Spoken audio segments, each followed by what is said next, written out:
C'est comme dans la jungle ici. Faut survivre, tu vois. Ouais, c'est la jungle. Soit tu agis, tu voles, soit tu meurs. Ce monde est sans pitié. Soit tu es bouffé, soit c'est toi qui bouffes. Regardez combien il y a de protection ici.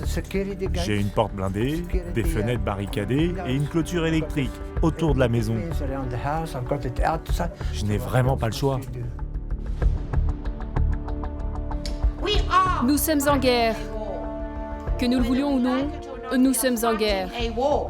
Les gens pensent qu'il s'agit uniquement de pistolets, de couteaux. Non, ce n'est pas ça.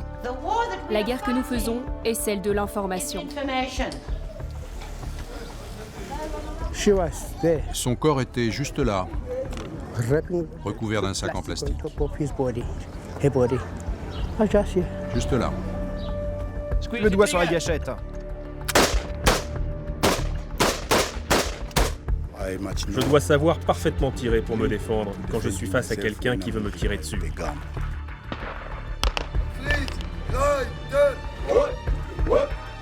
Les gars, n'hésitez pas à sortir votre arme. On ne vous donne pas une arme à feu comme si c'était un pistolet en plastique. Utilisez-le. Les criminels, eux, ils n'hésiteront pas.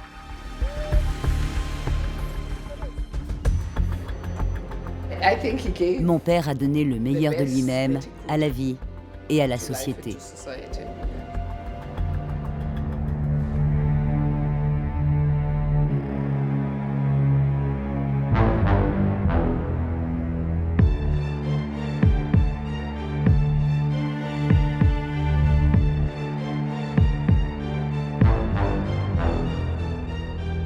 Johannesburg, 4 millions d'habitants. Son centre-ville, une population majoritairement noire. Ses dizaines d'immeubles parfois entièrement squattés, criminalité maximale. Un peu plus loin, ces quartiers riches habités par les Blancs, d'immenses résidences et des petits points bleus, les piscines.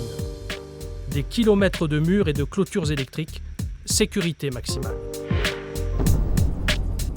Et enfin, ces townships, des bidonvilles à perte de vue. Johannesburg, l'une des villes les plus violentes au monde, 20 meurtres par jour. Le township le plus dangereux de Johannesburg, c'est Diepsloot, 16 meurtres par mois. Pas de travail, pas d'eau courante, pas d'électricité. Les gangs y font la loi. Le plus redouté, ces gamins d'à peine 18 ans, les Die Hard Boys, les trompent la mort, toujours à l'affût d'un mauvais coup. Ils sont violents et provocateurs. Va voler si tu veux de l'argent. Moi je vais te tuer. Va travailler. Je te tire une balle dans la tête. Brandon est leur chef. Il sort à peine de prison. À sa droite, Stan, il est recherché pour meurtre.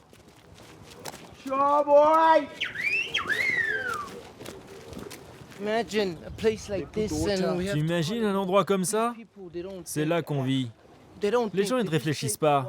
Ils jettent tout ici. Leurs poubelles, tout ce qui traîne, ils le balancent ici. Avant, on nettoyait. On mettait un beau panneau qui demandait de ne rien jeter. C'était écrit « Si tu pollues, 15 € d'amende ». Mais tout le monde s'en fout. Ça continue. Le pire, ce n'est pas ça. C'est les femmes enceintes. Elles avortent clandestinement dans ces baraques et tout est jeté ici. En plus, on n'a pas de toilettes. Les seaux remplis sont jetés là. Regarde. On vit au milieu, ce sont des maisons. Tu vois, des familles vivent ici. Nous suivons les Die Hard Boys dans leur quartier général.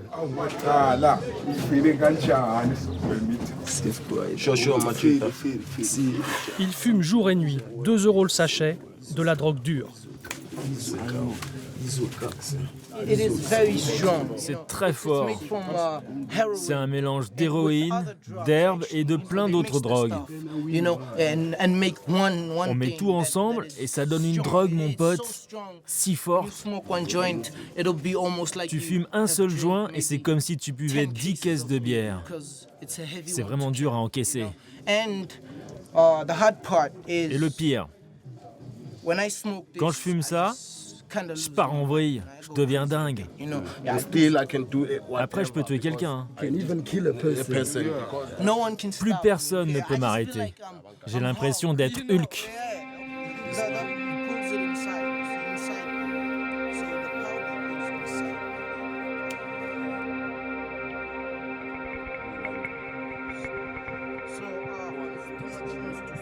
Les Die Hard Boys ne peuvent survivre qu'ensemble, un clan avec ses signes de reconnaissance.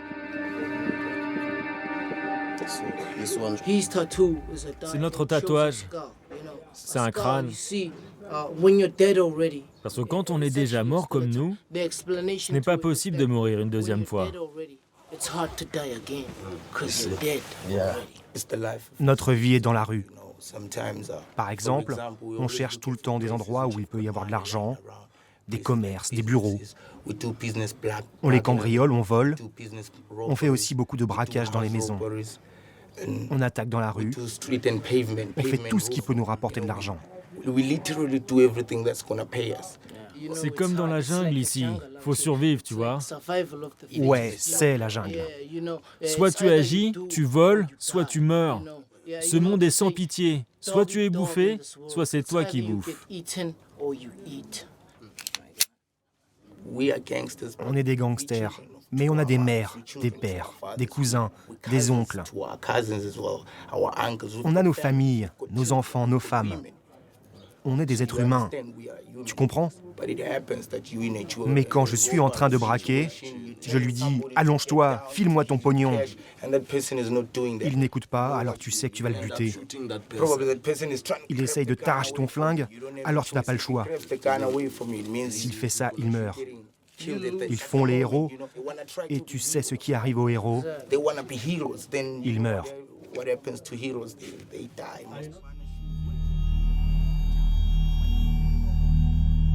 Ces gangs règnent sur tout le township. La police est impuissante, les habitants ont donc décidé de se faire justice eux-mêmes. Sur ces images que nous nous sommes procurées, voici ce qui arrive 2 fois par jour à Diepsloot. L'homme en rose est accusé de vol. Il est lynché par la foule, ivre de vengeance, car terrifié par les gangs.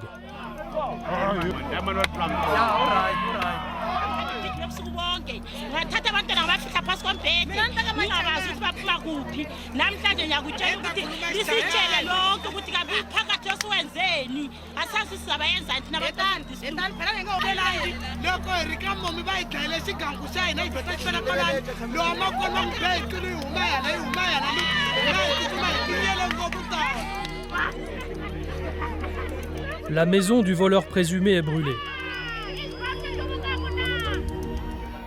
La police arrive enfin, mais comme souvent trop tard, l'homme est mort. Autre scène de justice immédiate dans les rues de Diepsloot.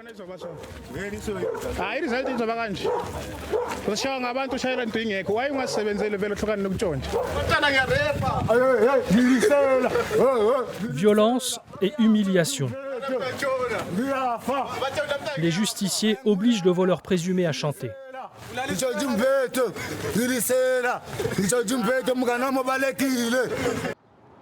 Ces miliciens de Diepsloot, nous les avons rencontrés. Christopher est l'un de leurs chefs. Plus aucun crime ou délit ne restera impuni. On chasse les criminels qui violent nos filles, ceux qui cambriolent nos maisons. Vous savez, la vie est dure. Il n'y a pas de travail dans ce pays. Et ces types entrent chez moi pour me voler. Ils prennent toute la nourriture. On ne les laisse plus faire. On fait la justice nous-mêmes car c'est inutile d'appeler la police. Ils ne viennent que si on les paie. Donc on est obligé d'utiliser ça. Ils violent même nos enfants de 6 mois, donc on n'a plus le choix. On fait comme les musulmans, on applique la charia, on n'a pas le choix. On tue chaque week-end. Chaque week-end. Ils nous montrent leur spécialité, le supplice du collier. Un pneu autour du cou, les mains attachées, on arrose d'essence, Il ne manque plus que l'allumette. La justice non plus, on ne lui fait pas confiance. Un de nos amis a été assassiné, le meurtrier dit qu'il est innocent.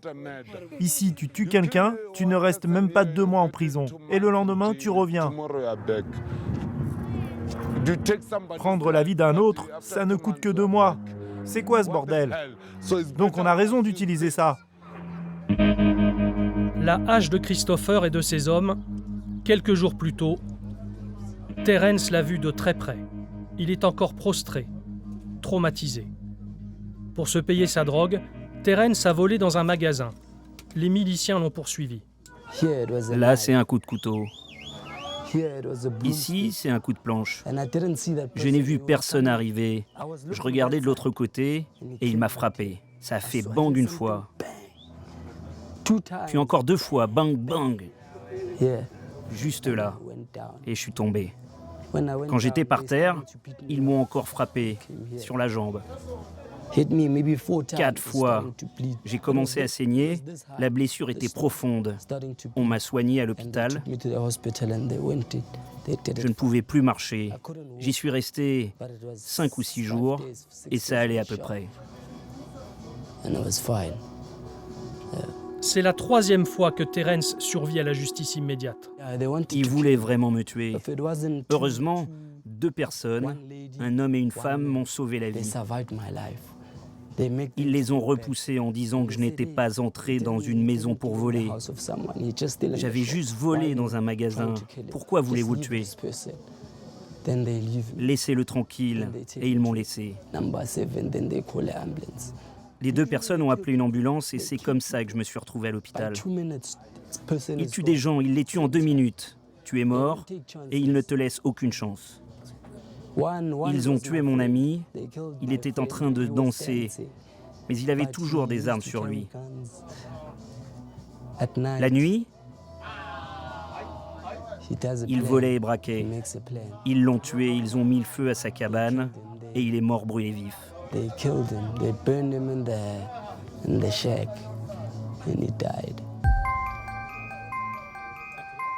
La cible des gangs de Diepsloot et des autres townships, ce sont ces quartiers riches de Johannesburg.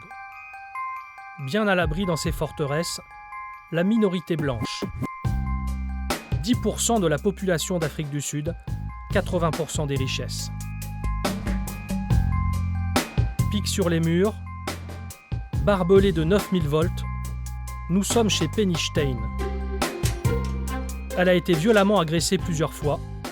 Maintenant, elle se barricade.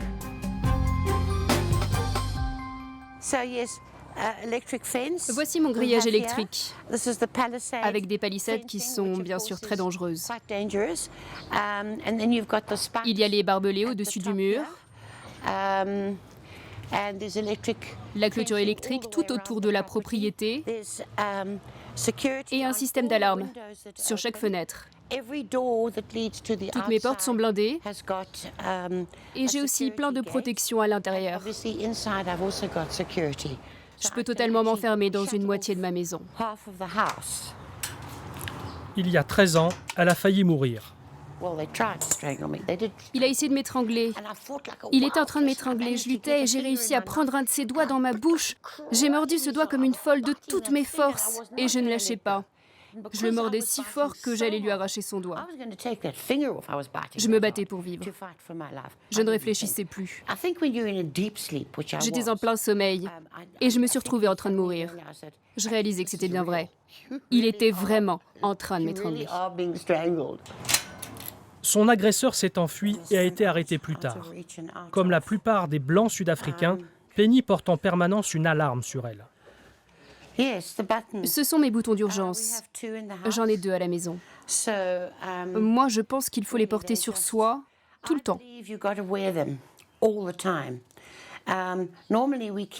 Normalement, je les mets autour de ma taille. Parce que si vos agresseurs vous attachent, ils vous mettent les mains dans le dos comme ça. Il faut donc placer vos alarmes dans le dos, ils ne les voient pas et comme ça, vous pouvez les déclencher facilement. À ce moment-là, la sécurité vous appelle, vous demande votre code. Si personne ne répond, ils arrivent immédiatement. Penny consacre maintenant sa vie à la prévention contre le crime. Voici quelques-unes de mes leçons. J'essaie de les classer par ordre alphabétique parce qu'il y en a tellement. Je viens d'écrire ma 68e leçon. Elle organise des ateliers d'éducation dans les townships et les commissariats. Nous l'accompagnons à l'une de ses leçons. Elle en donne une 20aine par mois. Fais rentrer tout le monde, s'il te plaît. Il faut que tout le monde s'inscrive. Allez, on se dépêche. Elle a déjà formé 3000 policiers. Ce jour-là, c'est le tour des femmes de ménage et des jardiniers. Ils sont en première ligne lors d'une intrusion dans une maison.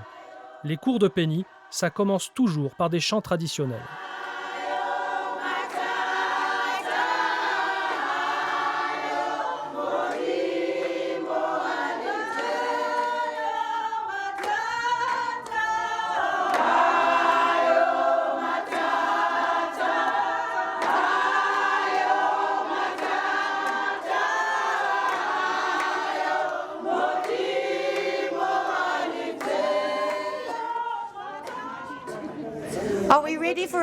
Ça y est, on est tous prêts pour notre leçon du jour?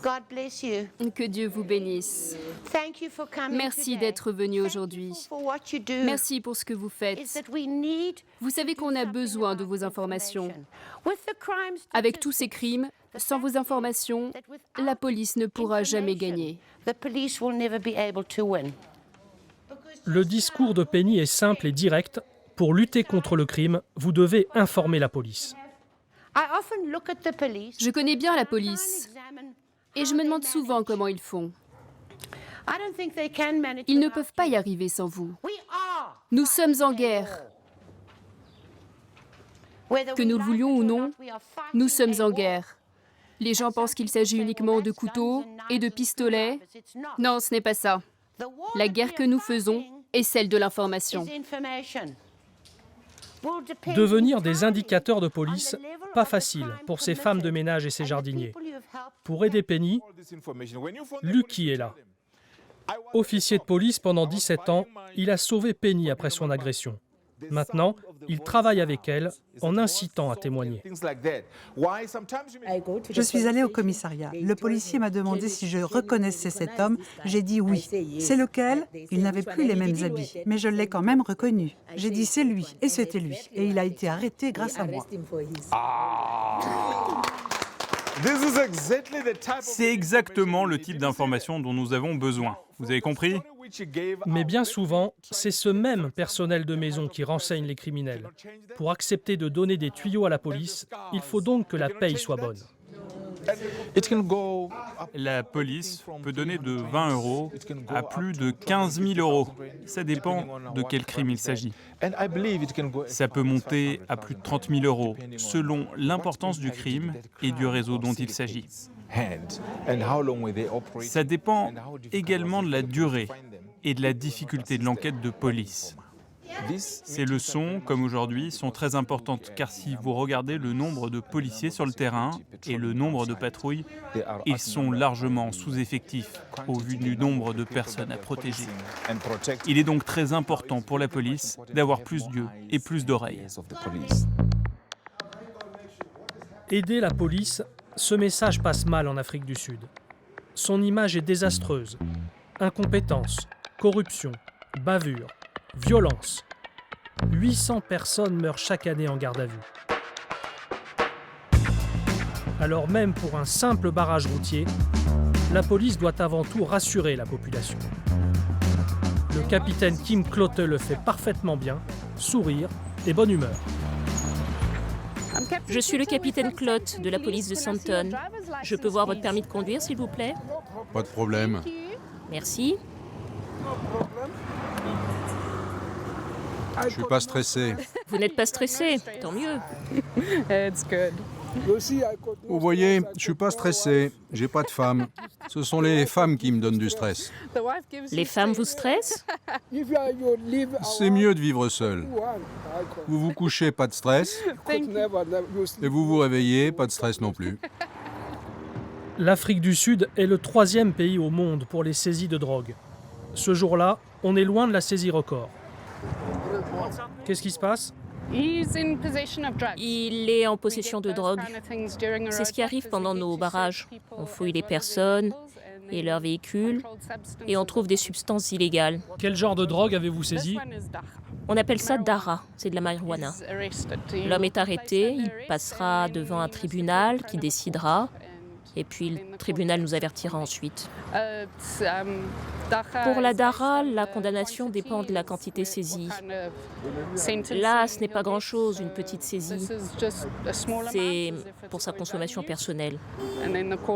La Cour examinera si cet homme a des antécédents, si on l'a déjà arrêté, et la sentence sera adaptée. Vous arrêtez souvent des personnes avec de la drogue? Oui. Mais les bons chiffres des saisies de drogue ne masquent pas le plus gros problème de la police sud-africaine, la corruption.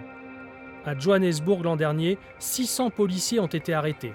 Les 2 derniers chefs de la police ont été suspendus. L'un d'eux purge même une peine de 15 ans de prison pour corruption.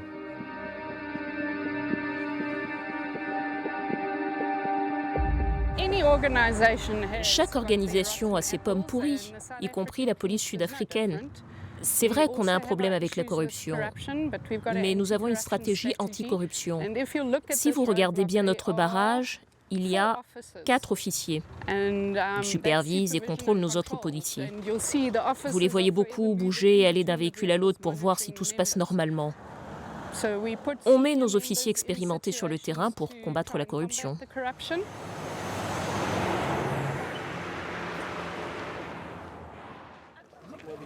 Pour aider et parfois remplacer la police, les habitants eux-mêmes patrouillent dans leur quartier. Ce sont des milices citoyennes armées, autorisées par la loi, présentes partout dans la ville.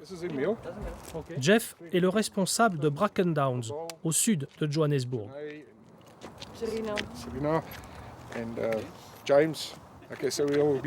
Ce soir, on va à Meyersdal. On va contrôler les maisons abandonnées et on verra bien ce qu'on trouvera. Emile est ingénieur. Il vient d'arriver à Bracken Downs. Il patrouille tous les week-ends, la peur au ventre. Le pire, c'est quand on commence à nous tirer dessus. Parce que tu ne sais jamais d'où part la balle, ni si elle va te toucher. Là, c'est vrai. Personnellement, j'ai peur. Mais on aime ce qu'on fait. On le fait pour la communauté. On veut que nos rues soient sûres pour tout le monde. On envoie un message très clair aux criminels. On vous prévient, si on vous attrape, on vous enferme et vous endurerez la pleine force de la loi. Cette nuit-là, descente dans un squat, en plein milieu d'une zone résidentielle. Emile y retrouve souvent des téléphones volés. Il repère des ombres dans le parc. Hé, là-bas, qu'est-ce que vous faites?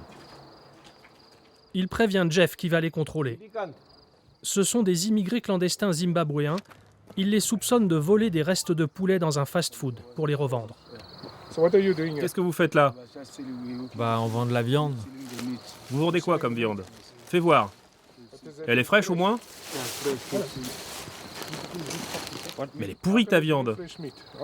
Tu sais que tu n'as pas le droit de la vendre? C'est que des restes de poulet pas frais.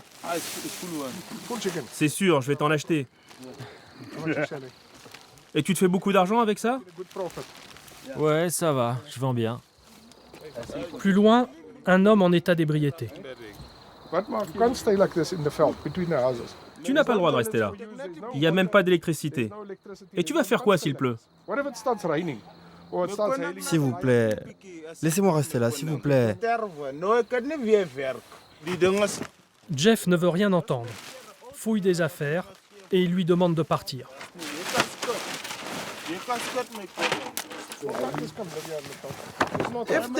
Vous savez, c'est compliqué la vie. Si j'avais un boulot, bien sûr que je vivrais ailleurs, dans un endroit moins dangereux pour moi. Mais là, je ne peux pas.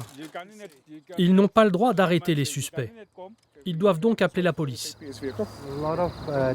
Les clandestins sont nombreux dans le parc. Vous pouvez venir les embarquer. La police arrive, mais repart aussitôt. Les clandestins resteront là. Jeff et ses hommes ont l'habitude. Ils continueront malgré tout à patrouiller dans leur quartier.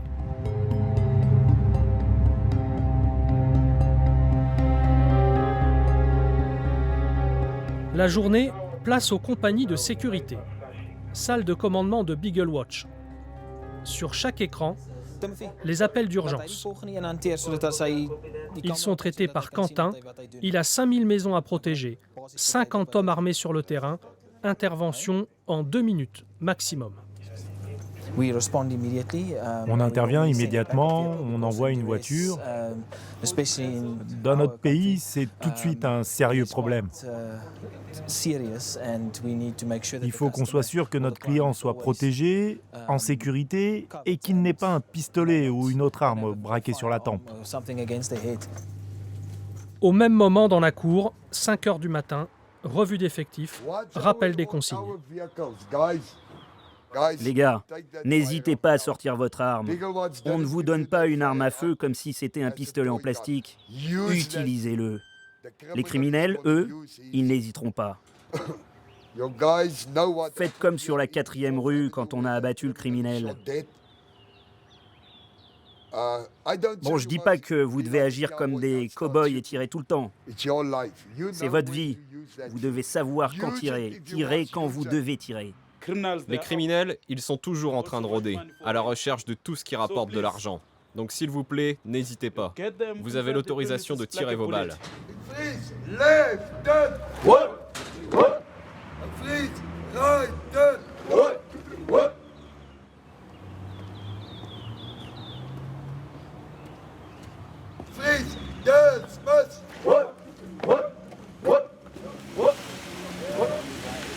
Départ en patrouille. Nous sommes avec SciTube.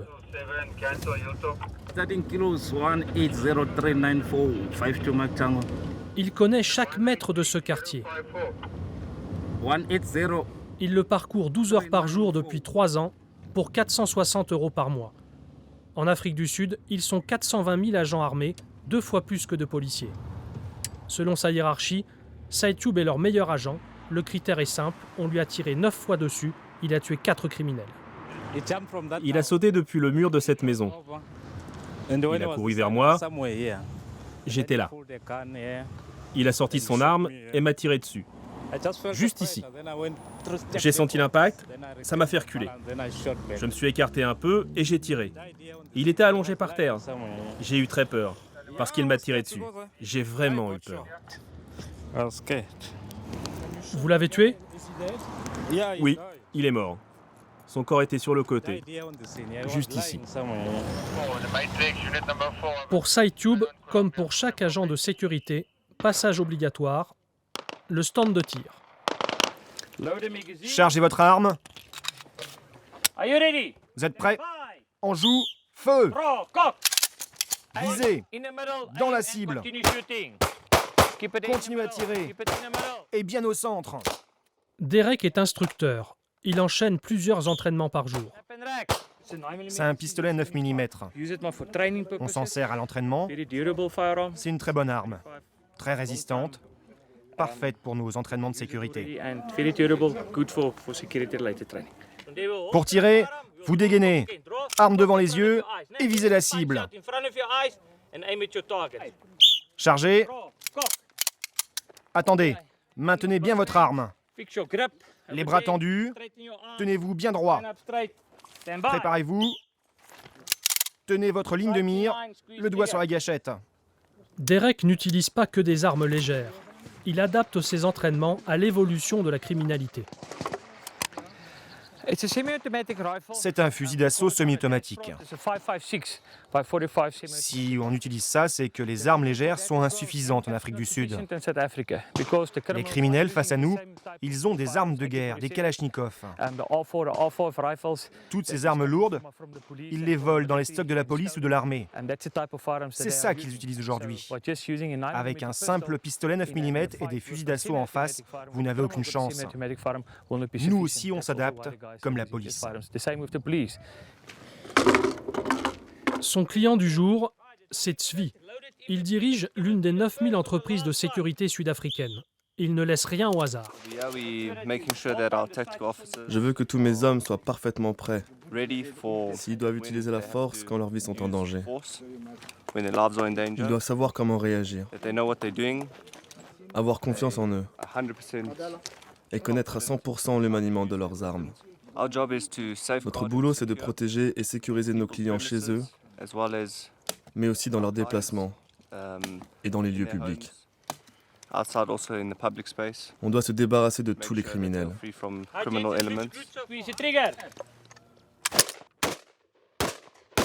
Pour ces hommes, savoir parfaitement tirer au 9 mm ou au fusil mitrailleur, c'est une question de survie. Vous avez bien tiré? Ouais, j'ai fait un bon carton. C'est parfait. Regardez, c'était vraiment un bon entraînement. Je me sens en sécurité avec mon arme. On doit lutter contre des cambrioleurs. Et quand tu sais que tu es un bon tireur, tu es plus sûr de toi. Si tu atteins ta cible à l'entraînement, tu sais que quand un criminel sera devant toi, tu seras prêt. Tu réagiras bien, tu pourras le tuer. Moi, j'en ai tué 2. Vous avez ressenti quoi à ce moment-là? C'est la vie, c'est comme ça notre boulot. Il ne faut pas hésiter à tirer. C'est comme à la guerre. Quand tu es au front, si tu tires le premier, tu survis. À côté du stand de tir, l'armurerie. Pierre nous présente ses armes lourdes, tout en vente libre. C'est un fusil d'assaut semi-automatique. On s'en sert normalement pour des concours de tir. Et on vend ça 600 €. Celui-là, c'est un AK-47. Un fusil d'assaut. Là, il faudra compter 1000 €. Se procurer ce type d'arme en Afrique du Sud, rien de plus simple. Il suffit qu'on vous estime compétent. Il y a quelques formalités. Vous devez d'abord vous entraîner dans un centre spécialisé. Ensuite, c'est la police qui décide si vous êtes capable de tirer ou pas. Ils vérifient seulement si vous n'avez pas de passé criminel, si vous êtes des citoyens sud-africains. Il faut être stable mentalement, vous entraîner et avoir plus de 21 ans. Le problème, c'est que les meurtres ne sont pas commis avec des armes officielles. Les crimes, c'est toujours avec des armes clandestines. Donc même si vous décidez d'interdire la vente d'armes, il y aura toujours autant de crimes. Marc est un bon client. Aujourd'hui, il a un souci, son fusil mitrailleur est enrayé. Heureusement, il lui reste son pistolet. C'est mon Glock 19. Il n'y a pas de frontière pour les criminels. Ils entrent dans votre maison en pleine nuit. Ils vous attaquent dans votre voiture quand vous rentrez du travail. Ils vous attaquent même sur votre lieu de travail. Pareil quand vous faites des courses avec votre femme et vos enfants, ça arrive n'importe quand. Alors j'ai une arme pour me protéger et pour protéger ma femme. Être armé en permanence, surtout dans les quartiers isolés de la ville. D'immenses plaines, des collines, de très vastes étendues. Nous sommes pourtant toujours à Johannesburg, ville immense, de 60 km de long sur 40 km de large. Les fermes sont des cibles de choix pour les gangs. Chaque mois, 10 fermiers blancs sont assassinés. Leurs fermes sont pillées, leur bétail est volé et revendu. Nick a 72 ans, il est désespéré.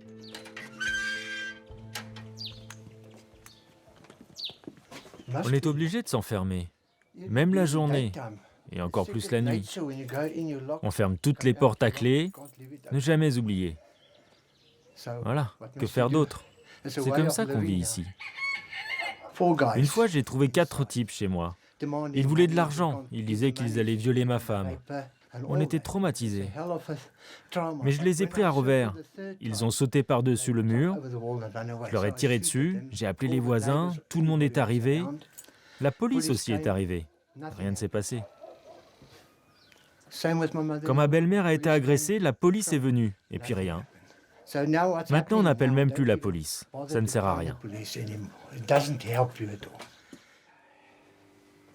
Pour Nick, la seule façon de protéger sa famille et ses 7 employés, c'est l'autodéfense.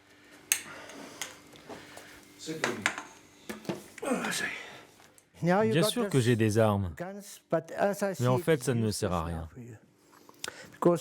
Parce qu'avec les armes à feu maintenant, c'est moi le criminel, et le criminel, lui, c'est le gentil.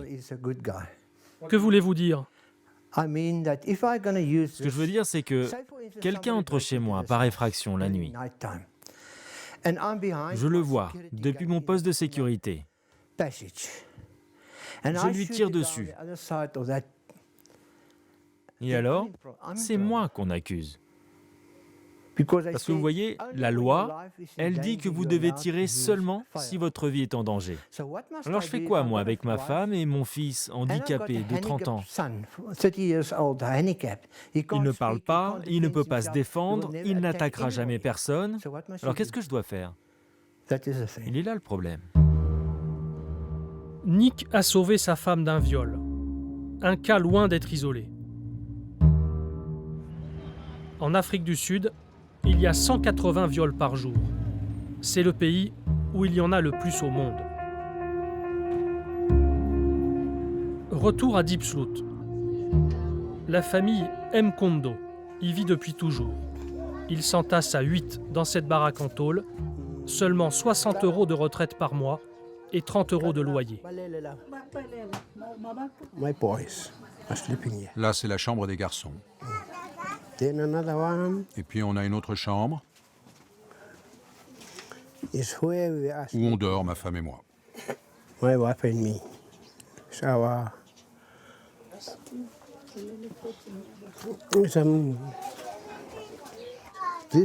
Ici, de ce côté, c'est pour les filles. Mes enfants, elles dorment là, avec leurs propres enfants.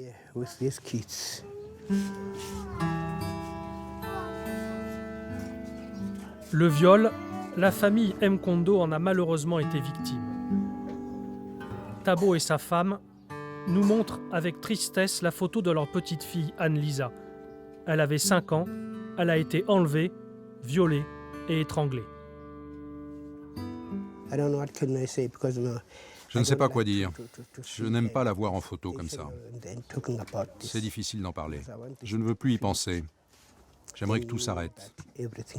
Ça a changé complètement notre vie. On était si heureux avec elle. Et quand je regarde cette photo, c'est si triste.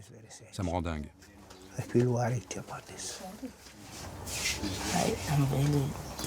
Je suis bouleversée quand je la revois.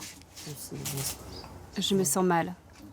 Cette photo, non, je peux rien dire de plus. Plusieurs fois par semaine, ils vont au cimetière sur la tombe d'Anne-Lisa. En chemin, ils nous interpellent. Je vais vous montrer où on a trouvé le corps. C'était là. Elle était allongée ici, à côté de cette benne à ordures, juste là.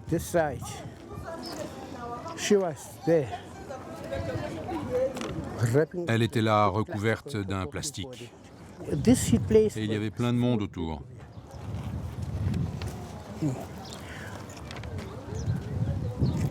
Tout le monde était très choqué. L'assassin a été condamné à 240 années de prison. Il n'y a pas de peine de mort en Afrique du Sud. Tombe 249, c'est celle-là.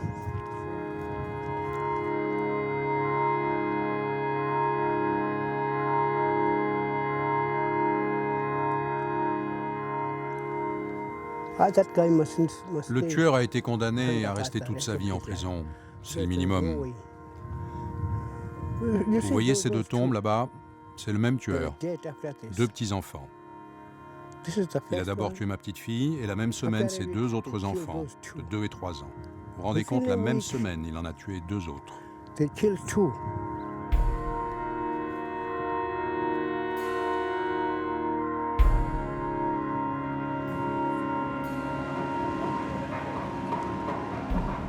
La nuit tombe sur Diepsloot. C'est vendredi soir, il y a beaucoup de monde dans les rues. car c'est jour de paye, pour les rares qui en ont. Une paye pour faire quelques courses, ou pour les moins raisonnables, il y a la taverne de Patrick. C'est là qu'ils vont tout dépenser dès le premier soir, boire le plus de bière possible, en écoutant Dawan, le rappeur du township.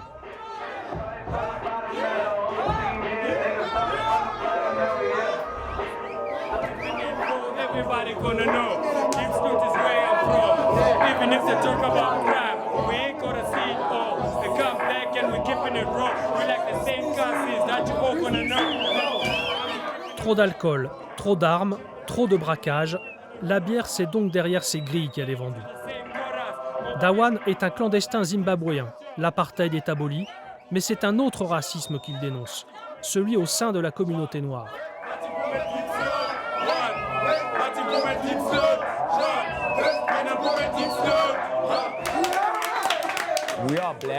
On est noir, on est de Deep Sloot, mais on vient de Somalie, on vient du Nigeria et de plein d'autres pays. On vient de partout en Afrique. Ce que je constate, c'est que les criminels, ils s'en prennent à nous. Ils nous braquent, ils pillent nos magasins, ils nous frappent, nous violent. Tout ça à cause de notre race.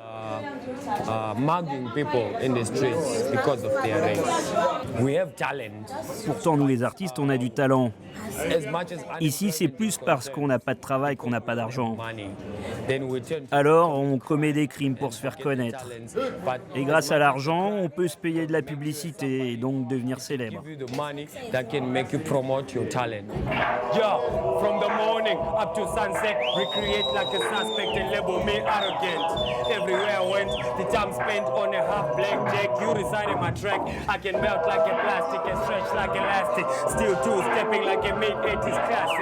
feel the marijuana pain so high like a shot stunner because you want me 6 feet under. D-A-O-N-E from the D-I-E-P S-L-O-O-T. Deep Sloot is the place to be. You know what I'm saying? Keeping it real. Salute. Keep it real, nigga. Salute.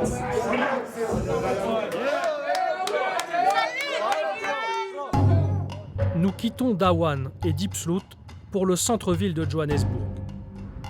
Le quartier est réputé pour son taux record de criminalité. Et pourtant, dans cet immeuble quelconque, Jewel City, ou plutôt Diamond City, la cité des diamants. Mesure de sécurité maximale, on vient du monde entier pour vendre et acheter. L'Afrique du Sud est le deuxième marché mondial. Exceptionnellement, nous filmons à l'intérieur de ce bunker. Tomer est négociant, code d'entrée top secret, vidéosurveillance et cet imposant coffre-fort blindé. Des dizaines de petites enveloppes et dans chacune d'entre elles, voilà un diamant émeraude. Magnifique coupe à l'ancienne. Ça revient à la mode en ce moment.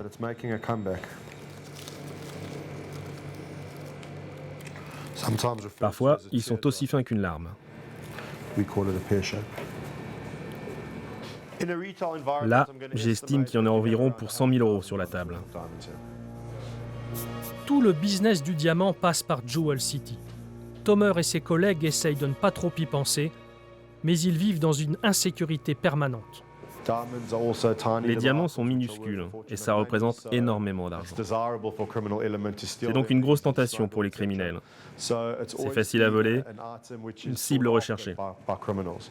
On doit avoir des mesures de sécurité très fortes. Tu dois t'adapter quel que soit ton secteur. Dans une industrie comme la nôtre, bijouterie, diamantaire, c'est nous qui sommes les plus attaqués et ciblés. Les criminels deviennent de plus en plus malins.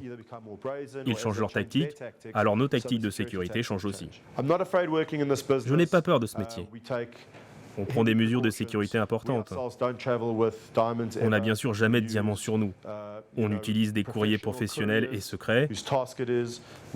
On a des assurances spéciales, des protections spéciales. Donc, Je n'ai pas peur, non. Autre business florissant, Soweto et ses cheminées d'usines fraîchement repeintes. Des usines fermées, transformées en centres culturels. Soweto et sa Mandela Mania. 1 an après sa mort, on trouve de tout à l'effigie de Madiba. Et surtout, on se bouscule pour visiter sa première maison. Une maison musée, 4 € l'entrée. La dernière demeure de Mandela, elle est dans les quartiers bourgeois de la ville. Et c'est sa fille en personne qui nous reçoit. Maki a 60 ans, elle est l'aînée des 6 enfants Mandela. Que ressentez-vous en voyant cette photo de votre père? Ah, j'ai plein de photos de lui partout chez moi, vous comprenez? Bon. Je ressens de la tristesse, mais aussi un bon sentiment. Parce que je sais qu'il a vécu une vie pleine. Comprenez? Une vie entière, avec tous ses combats. Sa vie est un testament pour le bien de l'humanité. Il n'était pas un saint à mes yeux, mais c'était un être humain généreux. Il avait le bien en lui et il faisait le bien chez les autres. Et donc quand je le vois, bien plus que du chagrin, c'est de la fierté que je ressens. La fierté d'être sa fille. Je crois qu'il a donné le meilleur de lui-même à la vie et à la société. Maki Mandela dirige plusieurs sociétés, notamment dans le pétrole et les mines. Elle veut continuer le combat de son père. C'est un défi global. Tant qu'il y aura autant d'inégalités dans nos sociétés entre les très très riches et les très très pauvres, vous trouverez toujours de plus en plus de violence dans la société. Donc, c'est un défi pour toute l'humanité, pas seulement pour l'Afrique du Sud. Mon père était conscient de ces problèmes. Mais je crois qu'il ne pouvait pas faire grand-chose, en fait.